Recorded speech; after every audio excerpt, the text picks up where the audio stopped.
Hoy, en este tronco de contenido, este contenido troncal que estamos desarrollando, vamos a ir por un tema que va a ser muy interesante, va a dar mucho que hablar y quiero iniciar con la opinión de Axel. El tema de hoy son técnicas de estudio, cómo ser más eficaz tratando de llegar a la eficiencia cada vez que uno estudia. ¿Por dónde se arranca, Axel? Bueno, antes de arrancar, para el que no sepa, ¿cuál es la diferencia entre eficacia y eficacia? Eficacia y eficiencia. Eficiencia. Ok, a ver, eficaz es lograr un objetivo. Uno es eficaz cuando se pone a trabajar y logra un objetivo. Y es eficiente cuando logra ese objetivo con un menor esfuerzo. Ahí va. ¿Correcto? Perfecto. Entonces, eso es teoría pura y dura aplicada. En función de todo esto, si no nos reconocemos como individuos y no reconocemos nuestras falencias y nuestras fortalezas, o sea, fortalezas y debilidades de nosotros como persona desde la intelectualidad, ¿podemos mejorar técnicas de estudio? ¿Podemos aplicar técnicas de estudio? ¿O es mejor tener un poquito de introspección previa? Esto, muy poca gente se lo habrá puesto a pensar en algún punto. ¿Cómo somos mejores agarrando el contenido? ¿Cómo aprendo más? ¿Escuchando? ¿Viendo? ¿Soy más auditivo? ¿Soy más visual? Porque hay muchos estudios que dicen que hay personas que son más auditivas y otras que son más visuales. O a veces puede haber un mix. Es decir, ok, yo aprendo de la misma manera con las dos vertientes. Entonces, acá lo importante es encontrar un método de estudio que se amolde a lo que nosotros se nos haga más fácil. Porque como hablamos antes, nuestro cerebro es vago. Entonces, busquémosle la forma para hacérsela fácil. Entonces, yo creo que si uno no reconoce en dónde está su fortaleza, nunca la va a poder potenciar. Y en dónde está su debilidad, quizás como para poder mejorarla. Hay cosas en donde tenemos que mejorar lo bueno que somos. Y a veces es una pérdida de tiempo mejorar las debilidades. Entonces, si yo digo, soy mejor escuchando y puedo aprender mejor escuchando, ¿por qué no escuchás podcast sobre ese tema? Totalmente. A mí me ha pasado que tenía un recorrido 2 horas de viaje, de ida y vuelta, para ir a la universidad. Y tenía que dar historia. Resulta que estaba escuchando historia en podcast, terrible podcast, Muy recomendable, muy recomendable. muy bueno, en donde me explicaba todo sobre la historia. Y justo era lo mismo que tenía que estudiar para la clase.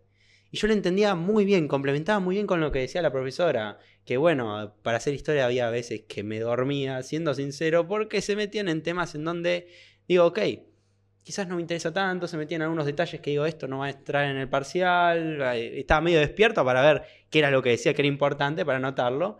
Pero quizás quería aprender de otra voz. Y ahí es donde están los podcasts. Hay otros profesores, quizás, que pueden dar una mano en algunas materias específicas. Sí, pero es muy importante hacer nuestra propia ingeniería del aprendizaje tomando como base el contenido de lo que tenemos que internalizar, de aquellos que tenemos que aprender, de ese contenido que nos va a nutrir realmente lo que va a ser nuestro acervo profesional ulterior. Entonces, si nosotros sabemos que somos de una u otra forma, podemos adaptar nuestras técnicas de estudio hacia un lado o hacia otro. Voy a poner un ejemplo clave. Hoy los chicos más jóvenes, los que están por abajo de los 15 años, no aceptan contenidos audiovisuales que pasen de determinada cantidad de minutos. ¿Sí? No estamos hablando de la tiranía de los 3 segundos del Instagram, donde el swipe del Instagram es realmente tirano. Si en los 3 primeros segundos no te agarró, no te va a agarrar más. Mis hijos pueden estar mirando un contenido de una caricatura o de, no sé, llegado el caso de MrBeast. ¿Por qué MrBeast hace el contenido en esa cantidad de tiempo? ¿Por qué los contenidos que enganchan a chicos de 10, 7, 5 años tienen una extensión temporal determinada? Porque estamos acostumbrados a admitir estímulos en esas fracciones de tiempo. ¿Por qué no llevamos el estudio a esas mismas fracciones de tiempo? Y ahí es donde vuelvo a Axel. Hay técnicas de estudio, como por ejemplo la que a vos te gusta, que es la técnica Pomodoro. La fraccionar los estudios y mezclarlo con periodos cortos de inactividad intelectual. ¿Cómo vendría a ser esto? ¿Qué es Pomodoro? Bueno, método Pomodoro es una manera de poder fraccionar, como decís, tu estudio y el descanso.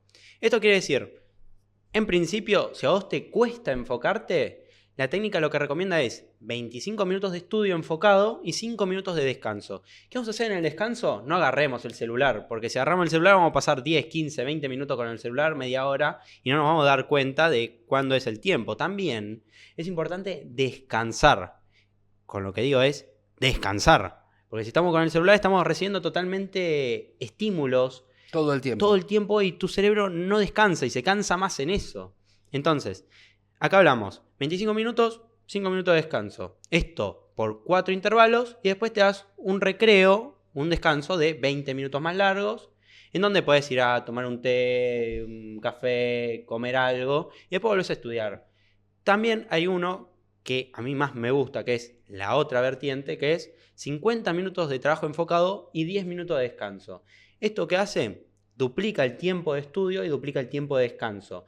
Pero para mí funciona mejor, ¿por qué? Porque pude adaptarme primero a lo primero. Como decíamos antes, es muy difícil para los chicos ahora enfocarse más de 5 minutos en algo. Entonces, para poder mejorar esto, empecemos de a poco. Pero después sepamos que lo mejor es estos 50 minutos porque es lo que científicamente nuestro cerebro puede aguantar en su máximo rendimiento. 50 minutos continuo es lo máximo que puede dar. Después si lo entrenás, puedes llegar a mucho más. Hay veces que me quedo hasta 1 hora y media estudiando sin usar el descanso y después descanso más. Eso depende de cómo vos lo puedas adaptar. Y lo mismo que hablamos, reconocer cuáles son nuestras fortalezas y debilidades. Si sabemos que nuestra fortaleza es esta resistencia mental de disciplinarnos y estudiar por largos periodos de tiempo, aprovechémosla.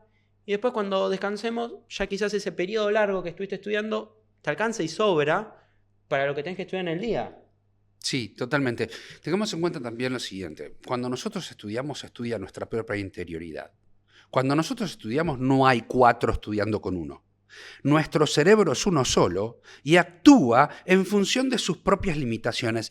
Esto lo saben mucho los neurocientíficos, que ahora está muy estudiado el tema. Nuestro cerebro no evolucionó en los últimos 2000 años como sí evolucionó la tecnología. Y eso es un gran problema. Totalmente, porque tenemos que estar continuamente adaptando nuestra propia biología a lo que la tecnología nos tira por la cabeza, que por ahí no nos entra en la cabeza.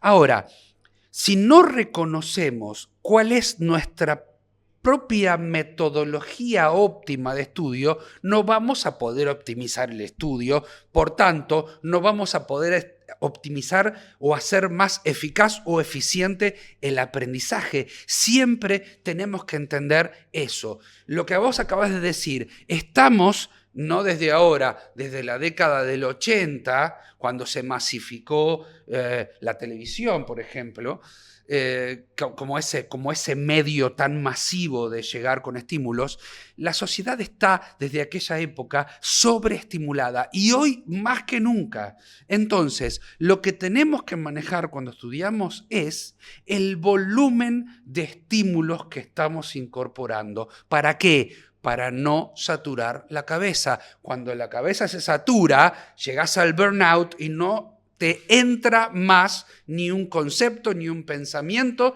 ni un estímulo, por más que le metas con, no sé... Con martillo. Con un martillo, exactamente. El burnout, buen tema para hablarlo. Sí, total, pero eso lleva todo otro podcast.